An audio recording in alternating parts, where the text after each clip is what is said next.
Goes like this, the fourth, the fifth, the minor fall and the major lift, the baffled king composing hallelujah, hallelujah. Olá pessoal, tudo bom? Bem-vindo aí a mais uma aula do nosso curso de inicialização em teologia. Só refrisando aqui que a nossa aula passada ela foi muito produtiva. Os nossos alunos aí nos mandaram suas atividades aí através do WhatsApp. Nós trocamos ali uma ideia, né? Alguns tiveram um maior número de dificuldade, outros conseguiram se adaptar um pouco melhor, e assim nós vamos conhecendo os alunos e podendo também entender as suas dificuldades para orientá-los a cada dia nesses estudos aí do curso de inicialização em teologia. Bom, qualquer dúvida, qualquer dificuldade que você estiver tendo em relação às nossas aulas, estou aqui para isso. Mande-nos a sua mensagem no WhatsApp, faça seus questionamentos e nós vamos orientá-lo de acordo com as aulas que nós estamos tendo aqui. Se for algum assunto extra, nós podemos também orientá-lo, mas vamos focar no curso e tentar aprender e entender o máximo que nós podemos de cada aula. Aula passada nós falamos sobre o hábito da leitura, né? A leitura como base do conhecimento, a importância da leitura.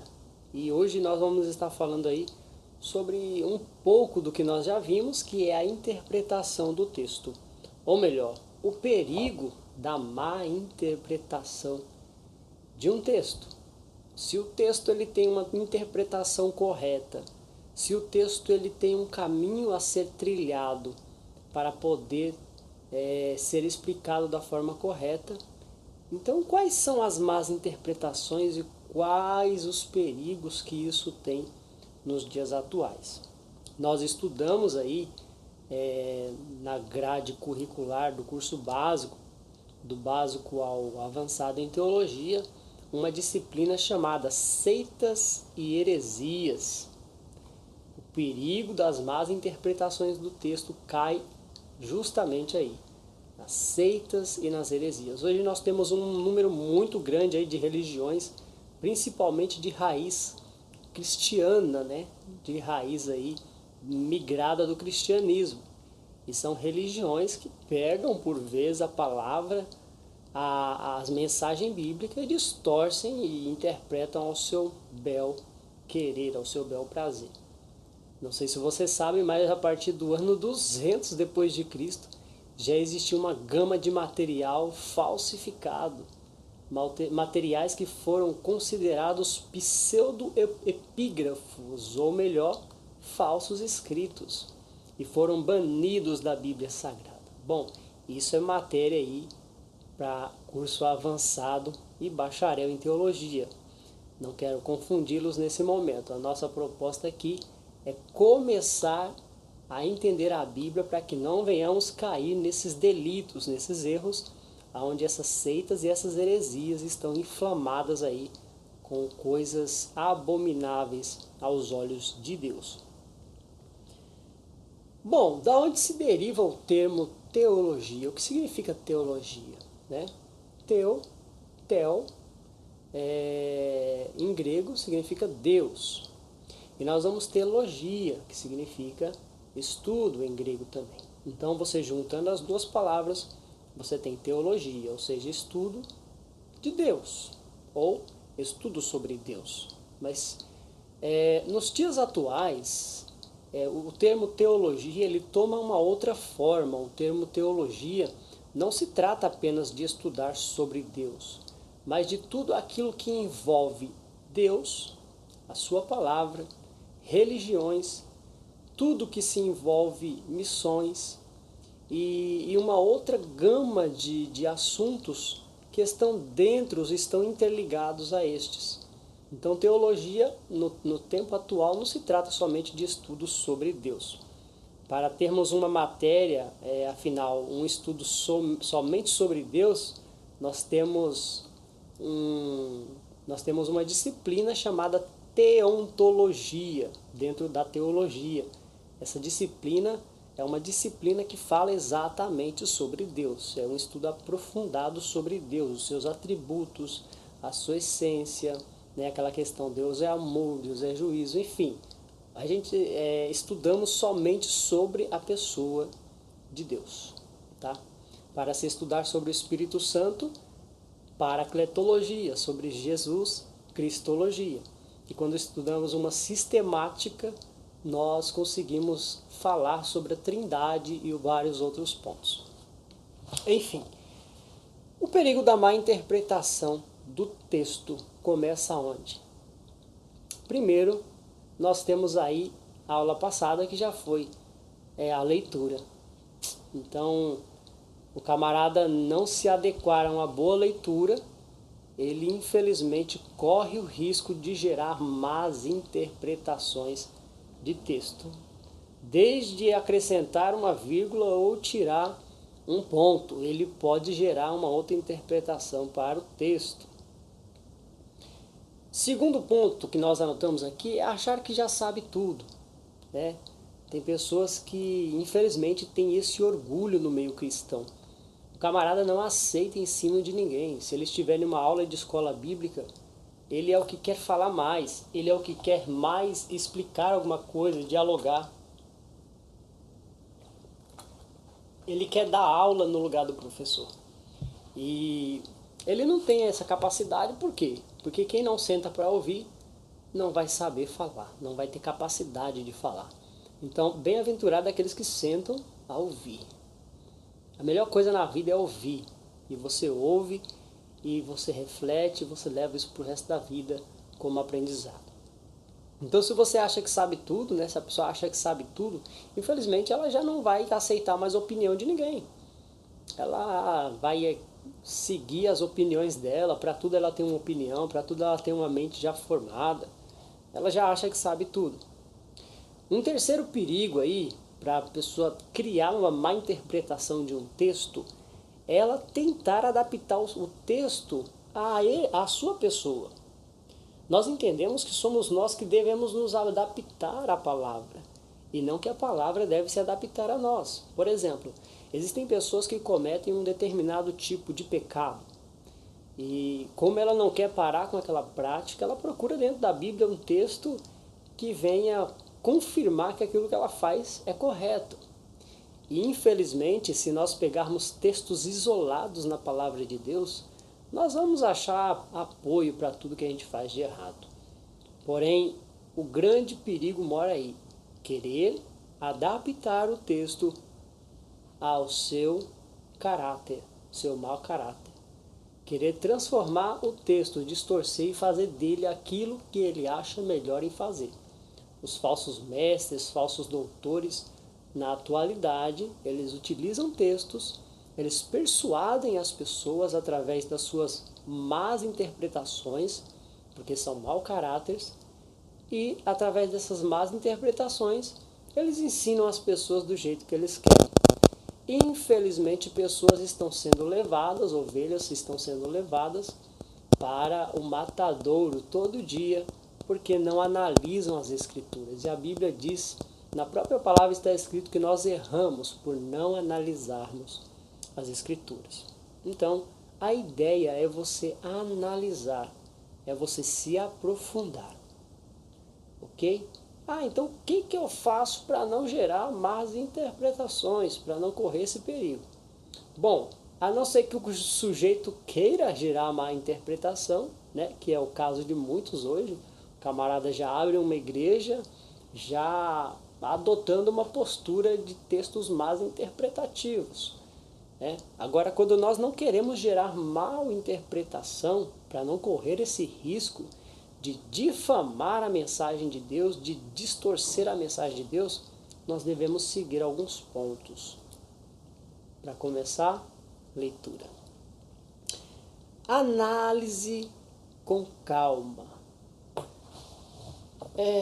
Eu fico muito preocupado quando a pessoa ela fala que ela quer aprender a Bíblia, que ela tem vontade, Mas quando você está em uma reunião, por exemplo, em um culto caseiro, em um culto no lar, por exemplo, ou quando você está conversando com aquela pessoa, um estudo, e você pede para aquela pessoa ler, você vê que ela está lendo com má vontade, né? Você vê que ela está lendo sem vontade.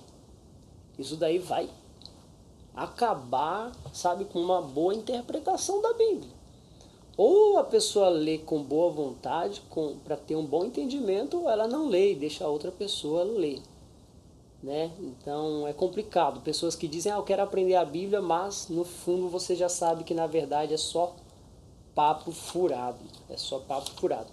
Então a ideia é você analisar com calma, tá? E nunca pegue um texto isolado. Na aula passada nós passamos um exercício aí, para quem nos acompanhou. Esse exercício, ele mostrou a dificuldade que nós temos de interpretar um texto que está isolado, né? Eu peguei um capítulo da Bíblia, passei para cada um ler e me explicar de nível comum aquilo que entendeu. E, poxa, as explicações elas vêm misturadas, elas vêm cheias de variações, né? E esse é um grande perigo, é pegar um texto isolado da Bíblia e ler, né? Então eu fiz essa atividade, foi proposital mesmo para os alunos perceberem a dificuldade que é você interpretar um texto simplesmente de tentar ler a primeira vez e não analisar o seu contexto, né? Que é a situação que ocorre em volta, tudo aquilo que está formando o texto. O texto tem uma raiz, e é essa raiz que nós devemos estar aptos para entender. Então, a ideia é você analisar com calma, é você ter paciência para poder analisar. Por exemplo, abra sua Bíblia aí no livro de João, capítulo 5. Eu vou estar lendo aqui e você lê também na sua Bíblia, se puder pôr pause aí até encontrar. Bom, João capítulo 5, aqui na minha Bíblia de João Ferreira de Almeida, depois disto, havia uma festa entre os judeus e Jesus subiu a Jerusalém. Ora, em Jerusalém há, próximo à porta das ovelhas, um tanque, chamado em hebreu Betesda, o qual tem 5 alpendres. Em algumas traduções está escrito 5 pavilhões. Neste jazia grande multidão de enfermos, cegos, mancos e ressecados, esperando o movimento da água. Porque um anjo descia em certo tempo ao tanque e agitava a água. Assim, o primeiro que ali descia, depois do movimento da água, sarava de qualquer enfermidade que tivesse. E estava ali um homem que havia 38 anos, se achava enfermo. E Jesus, vendo este deitado, e sabendo que estava neste estado havia muito tempo, disse-lhe, queres ficar são? O enfermo respondeu-lhe, Senhor, não tenho homem algum que, quando a água é agitada, me ponha no tanque, mas, enquanto eu vou, desce outro antes de mim.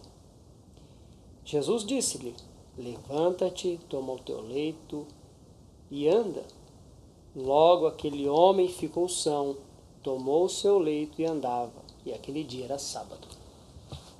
Bom, quando nós analisamos com calma, nós vamos ter algumas coisas aqui. Nós vamos criar questionamentos em cima deste texto. Por exemplo, um dos questionamentos é, o que acontecia ali, né, para que um anjo descesse? Afinal, que anjo era esse? As pessoas realmente eram curadas quando a água era movimentada, né? Então começa a surgir alguns questionamentos, começa a surgir algumas perguntas, e a pergunta principal é, por que só uma pessoa era curada? Bom, nós vamos começar a fazer esses questionamentos próprios para quê? Para começarmos a trabalhar em pesquisas. Né? Só de ler o texto, nós passamos a acreditar naquele texto da forma que nós estamos o entendendo inicialmente. Porém, esse texto tem uma tradição, tem uma cultura, tem uma forma, tem um motivo. E é nesse motivo que nós chegamos, quando nós estudamos aí na teologia, a matéria de exegese bíblica. A exegese, nós fazemos um passo a passo, nós estudamos a cultura da época, nós estudamos a cultura sociopolítica, socioeconômica, final, né, a política da época. Nós analisamos a estrutura literária, né? Nós analisamos o autor, a data que aquele autor viveu, enfim, temos uma gama de estudos aí pela frente para poder entender um texto desse. Às vezes você vai encontrar, por exemplo, um livro que alguém escreveu de 200, 300 páginas falando apenas de um bloco literário desse tamanho da Bíblia, que nós lemos aqui, com 9 versículos. Né? Por quê? Porque todo texto requer uma análise. Bom, eu estou falando aqui algo aprofundado, mas uma das maiores perguntas aqui nesse texto é: por que somente uma pergunta, uma pessoa era curada? Perdão. Por que somente uma pessoa era curada? E vem vários questionamentos. Poxa, Deus era injusto, porque uma pessoa só era curada, por que não curava logo todas? Então vem vários questionamentos. E se não entendermos o texto, a interpretação ela começa a soar de maneira errônea. Bom, esse texto aqui eu vou utilizá-lo na atividade aí para discussão após a aula. Faça suas anotações, tenha o hábito de anotar. Então, não há problema, né? Hoje eu estou aqui com a Bíblia, aqui ela é toda, ela não tem nenhuma anotação, né? A minha primeira Bíblia, eu anotei ela de Gênesis até Apocalipse. Ah, mas é pecado anotar na Bíblia. Tem gente que não gosta. Eu gosto, e isso faz bem, porque você tem a sua Bíblia, aquela Bíblia se torna uma Bíblia de estimação sua. Você vai saber manejar ela muito melhor do que qualquer outra pessoa, qualquer outra Bíblia. Bom, faça suas anotações, anote as suas dúvidas, anote os seus entendimentos, né? Vamos estar falando aí em outras aulas aí sobre o grifo, as cores, como você usar para os seus estudos. Terceiro ponto, isso aqui eu fazia muito quando eu comecei minha carreira no Evangelho. Tem dúvidas, né? Você lê um texto, você entendeu mais ou menos o que aconteceu no texto, mas ficou algumas dúvidas. Vá a pessoas entendidas sobre o assunto e pergunte a elas. Tem pessoas que estudam a Bíblia constantemente. E pergunte a umas 2, 3 pessoas diferentes.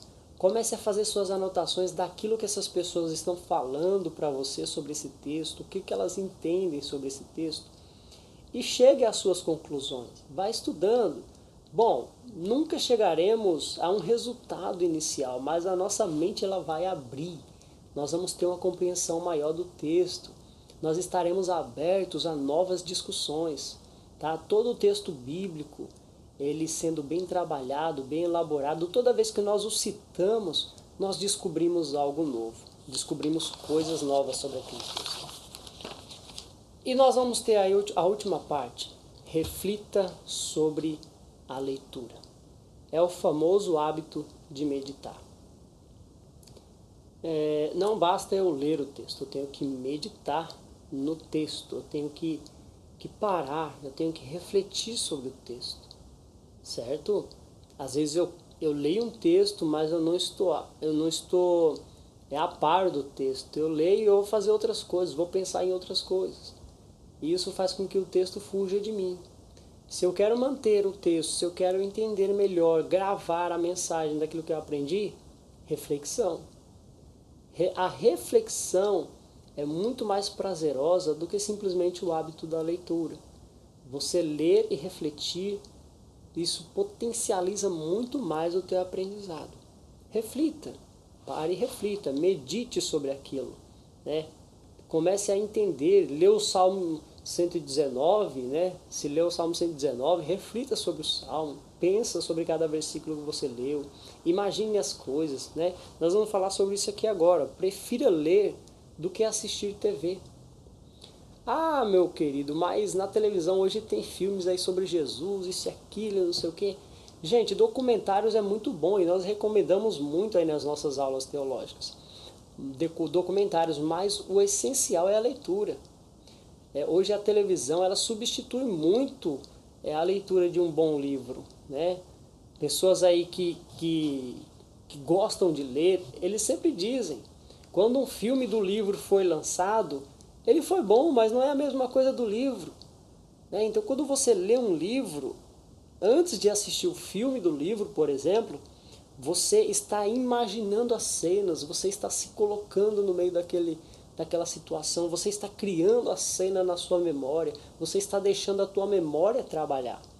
Tá? Agora, quando você assiste algo que já vem pronto, você só está assistindo para entender, para entendimento, mas a sua memória não está trabalhando, ela permanece infrutífera. Então, prefira ler do que assistir, ok? Referências de autores, de livros aí que falem sobre o assunto, isso é muito bom, autores confiáveis. Mas que livro que eu vou ler? Um dos livros aí, por exemplo, que a gente indica sobre psicologia cristã é do Augusto Cury. Augusto Cury lançou um grupo de livros aí, 5 livros mais ou menos, falando sobre a mente de Jesus, sobre o comportamento de Jesus, as emoções de Jesus. Isso é muito gostoso, porque alguém que estudou sobre a memória está falando sobre a memória de Cristo. Bom, mas a leitura é a base. Novamente eu repito isso. Prefira ler do que assistir. Depois que você entendeu o que você leu, você parte para poder assistir aquilo que você já entendeu na leitura. Bom, pessoal, na próxima aula nós vamos estar comentando aqui um pouco sobre a importância de você ter uma metodologia para poder aprender, tá? Eu falei aí na aula passada, estou repetindo nessa, e na próxima aula nós vamos estar falando um pouco aí sobre essa metodologia, essa pedagogia do aprendizado, de forma resumida, tá bom? Só um minuto. De forma resumida, tá? Eu elaborei um livro aí que é a Arte de Aprender a Bíblia. Esse livro ainda não está vendendo, ainda não lancei ele, mas esse livro eu transformei em uma disciplina teológica que você não encontra em nenhum outro curso. Tá? E eu vou passar algumas dicas desse livro aqui. Eu uso autores renomados, pessoas que conhecem sobre o assunto, para falar sobre essas técnicas, esses estudos. E eu aplico tudo isso da psicopedagogia, da neurociência, ao estudo bíblico.